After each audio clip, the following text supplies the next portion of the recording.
What's up guys, it's Jackbuzza, and today I have a Strand Warlock build for you that uses the power of Threadlings to track down and destroy enemies. The best part about this build is you can use it as soon as you unlock Strand with basic fragments, and once more fragments are unlocked, you can make it even more powerful. If you enjoy this build, make sure you subscribe so you don't miss more Lightfall builds in the future. So let's get into what this build is all about. Now this build is very versatile. You'll be able to use a few different exotic armors that will all complement this build nicely. So if you don't have an exotic, hopefully you will have another exotic which will complement the build just as well. This build is all about ability spam, so using your rift and grenades to summon an army of threadlings to do your bidding for you. The dim link for this build and all of my other builds are in my Discord in the description below. First, let's take a look at the subclass. The grenade choice is the Threadling grenade, so we can spawn threadlings on demand. Aspects are Weaver's Call to make your rift create threadlings, and Mind Spun Invocation to allow us to eat our grenades to perch 5 threadlings, which will stay around until you start combat with an enemy,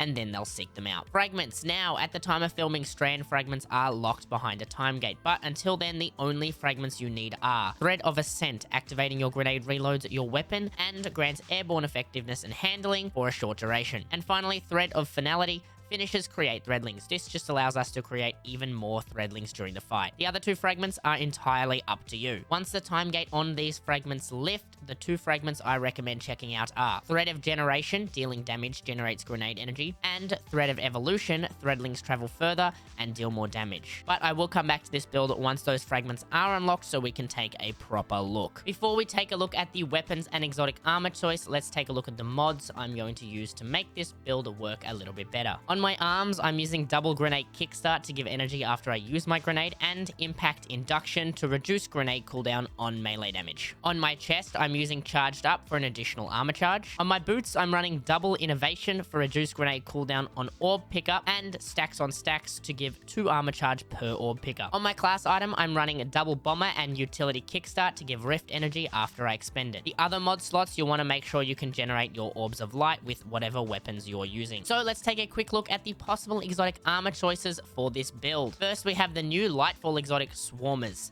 You'll get these at the end of the Lightfall campaign if you select them. The Swarmers perk is destroying a tangle spawns a threadling. Your threadlings unravel targets they damage, which will cause them to take extra damage and spawn a threadling when they are defeated. This will work amazingly when paired with the exotic auto rifle Quicksilver Storm with the Catalyst. Second, we have Verity's Brow, which will give you grenade recharge rate when you get kills with a strand weapon, which again, this will pair perfectly with the Quicksilver Storm exotic auto rifle or any other strand weapon of your choice. And finally, we have Nezarac's Sin, which will boost ability recharge on void kills should you want to use void weapons. Weapon choice is entirely up to you. I do recommend using something with Demolitionist to recharge your grenade a little bit faster. And that's the build. I hope you have been enjoying the new Strand subclasses. I know I have, and this build makes you feel like a dad with little killer children. That's all for the build. I will see you next time, Guardians.